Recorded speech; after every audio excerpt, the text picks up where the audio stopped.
Hello tout le monde, j'espère que vous allez bien. Aujourd'hui je vous retrouve dans une nouvelle vidéo pour vous parler sport, alimentation et motivation. Je reçois énormément de questions depuis que j'ai fait un peu ce changement de vie où c'est vrai que j'ai un très bon rapport avec le sport, avec la nourriture, etc.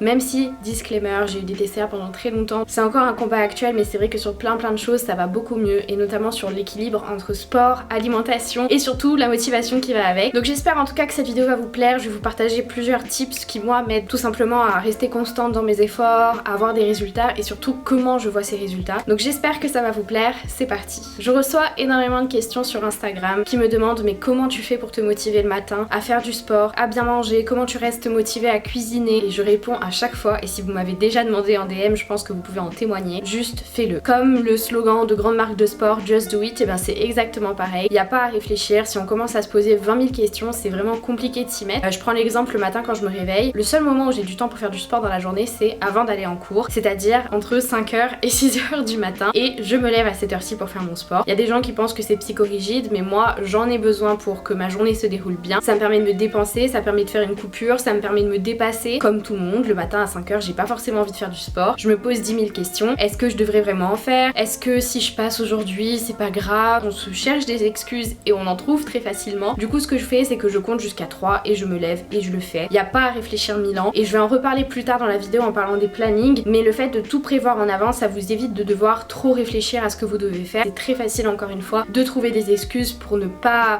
pour tout simplement ne pas se motiver hein. On les trouve les excuses. Oh je le ferai demain, oh ce week-end c'est bon, j'ai fait la fête tout le week-end, je suis trop fatiguée, je le ferai un autre jour, de toute manière je vois pas de progrès, ça sert à rien, bon là aujourd'hui je vais pas le faire. Du coup je bloque ces pensées là en me disant tu sais que tu dois le faire, vas-y fais-le, ne réfléchis pas. C'est comme si t'avais un rendez-vous avec une copine, tu lâches pas les gens, et là c'est pareil, ne te lâche pas toi-même. Au début c'est difficile, ça demande beaucoup de, de pratique hein, je dirais, mais après avec le temps vous allez voir ça vient intuitivement, ça vient facilement et on n'y réfléchit même plus jusqu'à ce que ça devienne une habitude. Et en général une habitude ça se construit en 21 jours, donc ça prend du temps, c'est pas facile. Il y a plein de schémas qui le montrent très bien. Ne voyez pas que un parcours c'est que comme ça, c'est plein de failles, c'est plein de vagues, il y a des moments sans, il y a des moments avec, mais ne pas réfléchir à ce que vous devez faire et juste le faire parce que c'est comme ça, parce que c'est de la discipline, parce que ça vous fait du bien, vous savez que ça vous fait du bien, ça aide. La deuxième chose qui est très importante c'est de voir ses progrès et de voir son évolution. Ça peut être à travers des photos, ça dépend de vos objectifs, mais pour voir si vous avez pris de la masse, si vous avez pris du poids. Et moi ce que je fais au-delà des photos, parce que pour moi il n'y a pas que l'apparence, maintenant en tout cas je suis dans une philosophie où le sport c'est vraiment un ensemble pour moi, pareil pour l'alimentation. Je veux que mon corps aille bien, je veux que mon corps soit en forme, et pour ça maintenant j'utilise donc la balance FitTrack. Ils m'ont contacté il y a 3 semaines, j'étais très réticente parce que je pense que vous connaissez mes problèmes de TCA, donc pour moi balance tout ça j'avais du mal, et au final je suis vraiment bien avec cette méthode. Si vous ne connaissez pas les balances FitTrack, ce sont des balances connectées, intelligentes,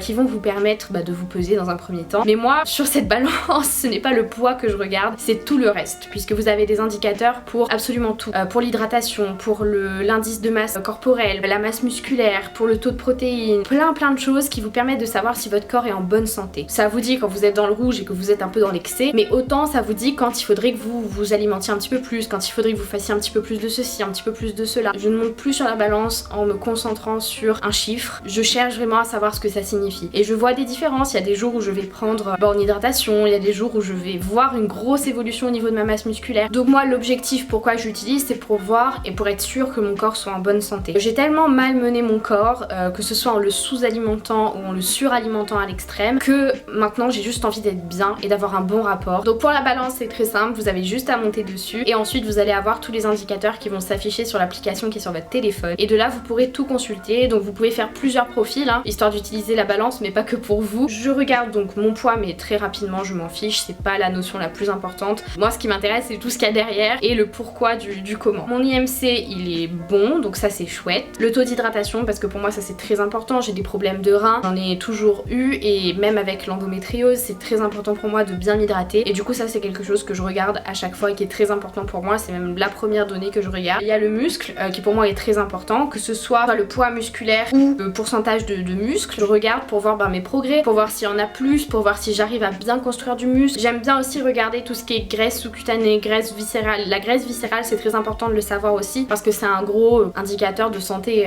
Si vous êtes dans le rouge c'est vraiment pas bon. Et aussi la quantité de protéines. Là tous mes stats sont dans le vert, donc je suis très contente, très fière de moi. Mais vous voyez ça vous permet de voir vos progrès sur le long terme. Avec le code EMIFIT vous avez moins 30% sur tout le site, sans minimum d'achat, donc c'est très intéressant. intéressant. Et si vous prenez un pack, les offres sont cumulables entre elles, donc ça c'est chouette aussi, donc vous pouvez faire pas mal d'économies. Donc les moins 30% ils sont valables pour les 100 premières commandes et ensuite ce sera moins 20%, donc dans tous les cas c'est très intéressant et j'espère vraiment que ce code promo vous plaît. Et merci encore à FitTrack de m'avoir fait confiance, ça me fait très plaisir de travailler avec eux. Pour tout ce qui est code promo, site internet, informations, etc., je vous mettrai tout en barre d'infos pour que vous puissiez checker. La troisième astuce qui m'a moi beaucoup aidé, et là c'est au niveau de l'alimentation, surtout après avoir eu des TCA, ça a été d'utiliser le 20% 80%. C'est quoi? C'est tout simplement que à 80% je mange ce qu'on appelle sain. Mais pour moi ce qu'on appelle sain c'est je mange de tout, je me prive pas mais j'en mange en petite quantité. Je fais attention par contre au sucre ajouté, j'évite de trop en manger parce que pas bon pour la santé hein, le sucre ajouté, ce qu'on retrouve dans le Nutella, etc.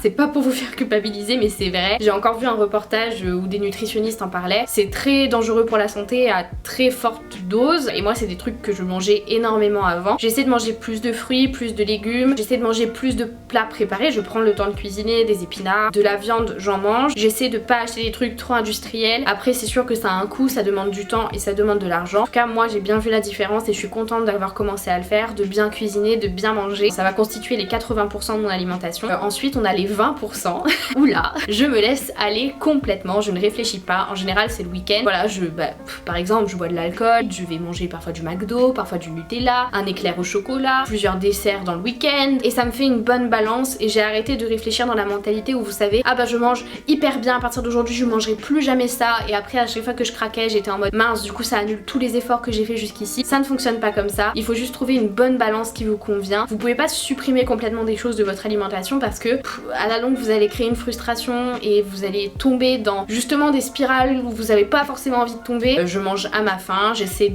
d'apporter les nutriments dont mon corps a besoin pour être en bonne santé aussi. Autre chose c'est de se focus sur nous et pas sur les autres. Est-ce que vous imaginez si vous mettiez autant d'énergie à bosser sur vous que vous en mettez pour vous comparer aux autres? Et je parle en connaissance de cause. C'est très facile de se comparer aux compétences, au corps des autres. C'est très facile de se dire ah mais elle a mon âge, regarde comme elle est belle, regarde comme elle est musclée, regarde comme elle est tonique, etc.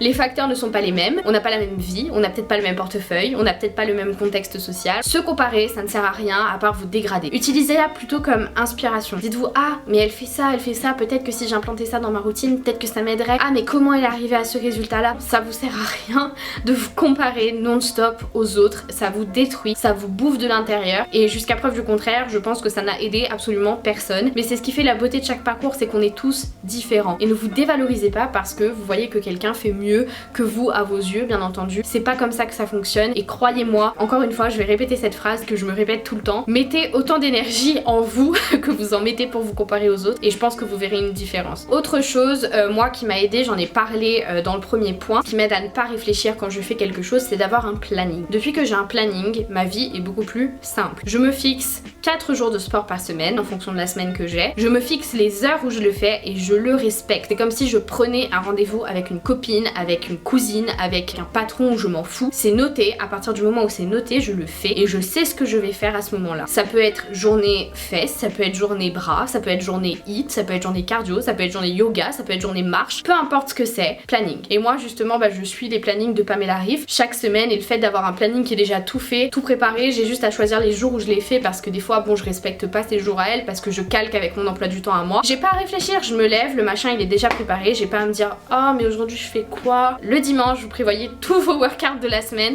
comme ça vous n'avez pas à vous poser 20 000 questions comme je disais tout à l'heure. Bien entendu le planning ça vous permet aussi de pouvoir vous laisser des moments de fun, des moments de répit, c'est très important. Il faut se mettre à fond quand il le faut mais il faut savoir se reposer quand il le faut également. Alors je vais finir avec deux points dont je vous ai déjà parlé plusieurs fois. Le premier, et je vais pas m'éterniser parce que je vous le répète à chaque fois, être actif tous les jours au moins 20 minutes. Faire une marche, aller courir, faire des étirements, faire un peu de yoga, faire du pilates. Moi des fois quand je fais pas de sport, il y a des jours où j'ai envie de bouger, je cherche des vidéos de Just Dance 2014 sur YouTube et je le fais et ça fait du bien. Mais bouger parce que surtout à l'heure d'aujourd'hui quand on est dans une situation où on ne bouge pas beaucoup, on est très sédentaire, on ne sort pas et votre corps il a besoin de bouger, surtout si vous êtes jeune, donc c'est bien aussi de vous booster, même 20 minutes par jour, bouger un peu votre corps, vous étirer, etc.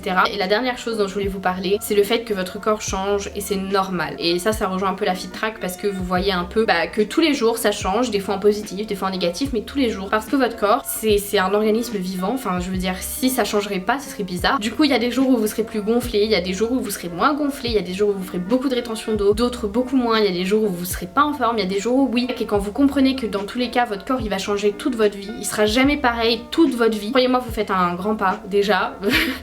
Parce que moi quand j'ai compris ça, que de toute manière mon corps passerait son temps à changer, à évoluer en bien, en mal, à cause des péripéties de la vie, des opérations, un jour si je veux un bébé, votre corps il va changer toute votre vie. Donc ne vous stressez pas parce qu'il y a un petit changement par-ci, un petit changement par-là, ça se rechange et ça se démoule et ça se remoule, enfin bref, le changement c'est normal. Donc voilà pour cette vidéo. C'est vrai que cette semaine je vous ai pas gâté avec les vlogs, j'en avais un petit peu marre au niveau du processus créatif, c'est compliqué pour moi de faire des vlogs en ce moment parce que c'est très répétitif, mais j'espère que cette vidéo face cam vous aura plu, que le code promo vous plaira, ça vous aura motivé, surtout avant l'été. Je sais qu'on a envie, sans parler de perte de poids, qu'on a envie de se sentir bien dans son corps, confiante au max, bien dans sa peau. Donc j'espère que tous ces petits conseils vont vous aider, vont vous booster si vous voulez reprendre un peu le sport. Je vous fais de très gros bisous et je vous dis à très bientôt dans une nouvelle vidéo.